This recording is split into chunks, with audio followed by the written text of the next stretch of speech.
angry, and so is my next guest, the former Minnesota Governor Jesse Ventura, author of a new book, They Killed Our President, 63 Reasons to Believe There Was a Conspiracy to Assassinate JFK. So in the chair is Jesse Ventura. Welcome to you, Jesse. Thanks, Piers. Always a pleasure. So, has the government of the world's greatest superpower really shut down, or is this just some vast conspiracy? Well, you know, they're shut down, and I guess my question would be, since the government shut down, that should mean we shouldn't have to pay any taxes, right?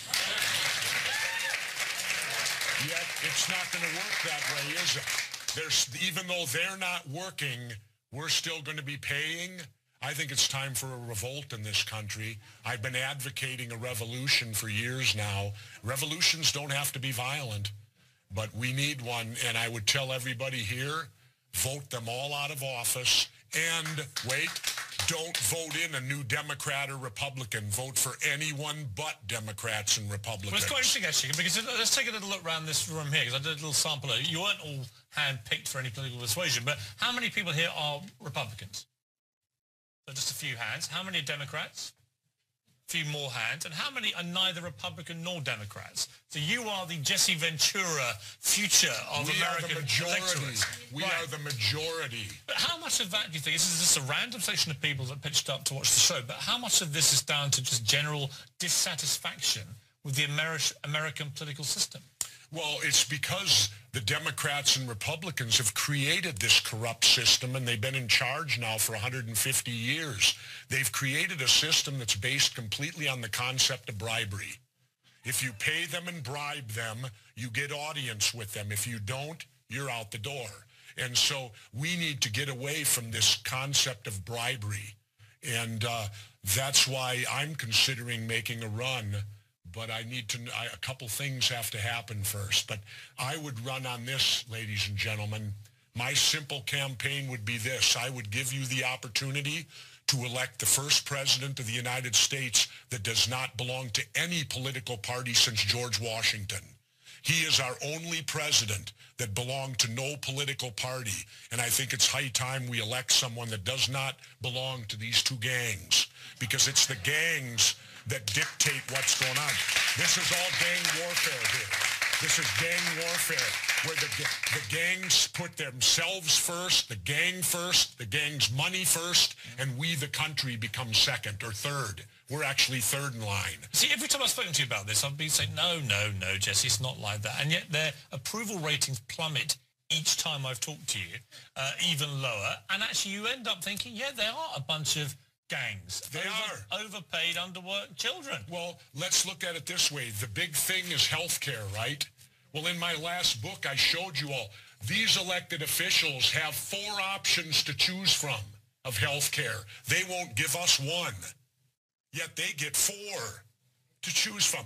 Now, what do you think since the government shut down, are they getting paid? Of course they are. What do you think of Obamacare? Do what now? What do you think of Obamacare? I don't think anything of it, because my belief is quite simple. We in the United States of America should have a policy that anyone who gets sick should be able to go to the doctor. Now, how they want to do it is up to them.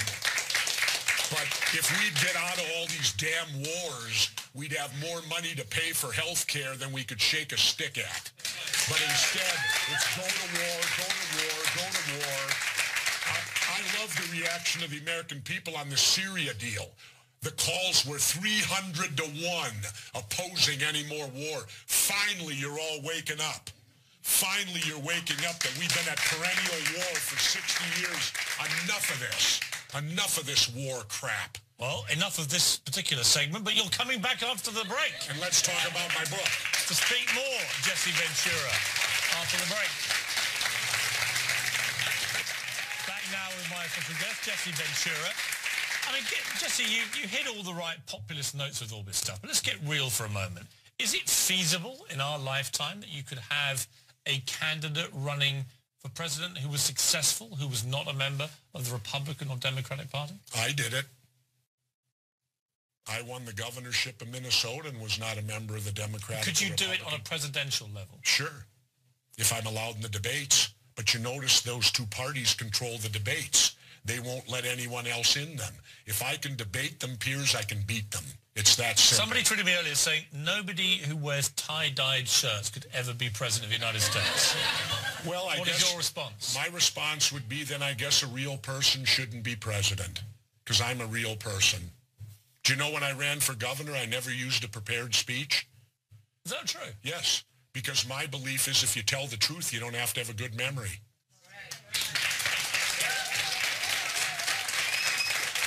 You've written a new book. It's called They Killed Our President, 63 Reasons to Believe There Was a Conspiracy to Assassinate JFK. Not new that there may have been a conspiracy to assassinate him. What is new about your book? Well, what's new about our book is there's always new information coming out. There's always more and more. That's what makes it so intriguing to study it. That's what, to me, makes studying the Kennedy assassination more interesting than, say, reading a Vince Flynn book or a Tom Clancy book. Those are all fiction. This really happened. So who killed Kennedy, do you think? You can't answer that question because it's been 50 years and there's no way to say specifically who. Well, I can answer it. I can tell you this. I can tell you this. It wasn't Lee Harvey Oswald. Well, I think it was. And in fact, I interviewed a guy called Clint Hill, who was the bodyguard. If you see the footage of the cavalcade and the bullets coming, he's the guy that jumps on the back. Yep. He was Jackie Kennedy's bodyguard. Jumped on and she. Why weren't Secret Service on the bumper that day? They were removed. You can go on internet. That's not what he told me. They were removed from the bumper. That's and the Secret Service guy turns to his boss and goes, "What?" Jesse, here's my point. And they took him off the bumper. Why did they change the way for Dallas only, the way the motorcycles were lined up? They put 4 of them way in front and the others all behind. They didn't go in the standard wedge, which was used in the 2 previous days before. But in Dallas, that changed. They got him out of the way to give a clear shooting lane. Let me finish my point. Clint Hill, who was there and was on the back of that limo, he wasn't on the back of it. He jumped on the back of it. Yeah, from a car way behind, and it took him how long to get there? But he believed Lee Harvey Oswald acted alone. Now, why do you know more than he does? Well, because of the fact there's a whole lot of information. It's so obvious when you read this book. I'll let you people be the judge. Read the book. It's so obvious. The Secret Service... who do you think did it? The Secret Service protected Kennedy more after death than they did when he was alive because they illegally took the body out of Texas. Autopsy by law should have gone on there. Lyndon Johnson, the car was a crime scene. Everybody knows tape goes around a crime scene until forensic gets through with it. Monday morning, that car was in Michigan being refurbished, already moved. Jesse, no one was allowed to see the car. Who do you think killed There's multiple JFK? Choices. Well, give me one. Well, Kennedy made tremendous amount of enemies. The military-industrial complex hated him because he wouldn't go to war in Cuba. He was already withdrawing troops from Vietnam. There would have been no Vietnam War. Him and Khrushchev were actually back-channel communicating, and they had both planned on ending the Cold War by '65. Khrushchev was taken out of power. They were doing it via Pope John in the Vatican. The Pope died, and Kennedy was murdered. We had the Cold War for 20 years. So what does your brain tell you is the most likely? Kennedy was going to take away the oil depletion allowance, which is what all oil guys use to make big money so that they can make $30 million a year and pay no taxes. So he had big oil mad at him. He had the military-industrial complex mad at him. Plus, he was doing the first move towards human rights in this country, which the South hated him for. So you've got multiple choices of many. You've written a book about it. Well, what do you think is the most likely theory? I think that here's the deal. There were 2 conspiracies that took place. The first conspiracy was the actual one to murder the president. The second conspiracy was to cover it up after it happened. Both of those took place. Now, you have separate players on both sides of that. Well, look at it this way. Read the opening, the Katzenbach memo that we opened the book with. Mm-hmm. This is from the acting attorney general. And he states, Monday morning, we must convince the people Oswald acted alone, that he had no one with him, and that if he went to trial, he'd be convicted. This is Monday morning before they've looked at one shred of evidence. The acting attorney general of the United States sends this memo to the new president. And that's exactly what he says is exactly, and they said, we need to form a commission to rubber stamp all this so that we don't have any type of congressional or other investigations. Woe be that we would have a real investigation. Jesse, you're a straight talker. I've now asked you multiple times. You've written a book about this. I can't tell you who I've given you my theory, which is the pretty commonly held one. It was Lee Harvey Oswald. He couldn't make the shots. I've cited my source, who was one of the Secret Service detail who actually went on the car, and he says he acted alone. You've got 30 seconds left to try and give me a straight answer to I a can't simple give question. you one. I can't tell you who did it. I wasn't there.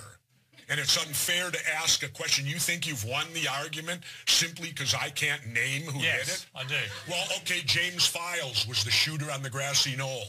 He's already confessed to it in prison. You had the confession of E. Howard Hunt on my TV show, yet mainstream media said not a word about it. Hunt confessed, LBJ knew, he went right down the chain of command. It was called The Big Event. It was his deathbed confession to his son.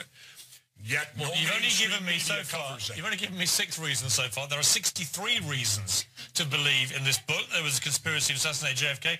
As always, Jesse, you are a compelling talker when it comes to these things. I don't know how much I believe, but I love the way you tell it. Read the book. I urge people to read it. It's a good talking point. Read Good it. to see you. All right. They're angry, and so is my next guest, the former Minnesota Governor Jesse Ventura, author of a new book, They Killed Our President, 63 Reasons to Believe there was a conspiracy to assassinate JFK. So in the chair is Jesse Ventura. Welcome to you, Jesse. Thanks, Piers. Always a pleasure. So, has the government of the world's greatest superpower really shut down, or is this just some vast conspiracy? Well, you know, they're shut down, and For a future of American electorate. We are the majority. But how much of that do you think, this is just a random section of people that pitched up to watch the show, but how much of this is down to just general dissatisfaction with the American political system? Well, it's because the Democrats and Republicans have created this corrupt system, and they've been in charge now for 150 years. They've created a system that's based completely on the concept of bribery. I guess my question would be, since the government shut down, that should mean we shouldn't have to pay any taxes, right?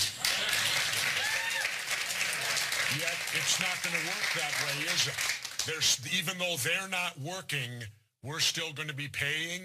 I think it's time for a revolt in this country. I've been advocating a revolution for years now. Revolutions don't have to be violent, but we need one. And I would tell everybody here, vote them all out of office. And, wait, don't vote in a new Democrat or Republican. Vote for anyone but Democrats and Republicans. Well, it's quite interesting, actually, because let's take a little look around this room here, because I did a little sample. You weren't all hand-picked for any political persuasion, but how many people here are Republicans?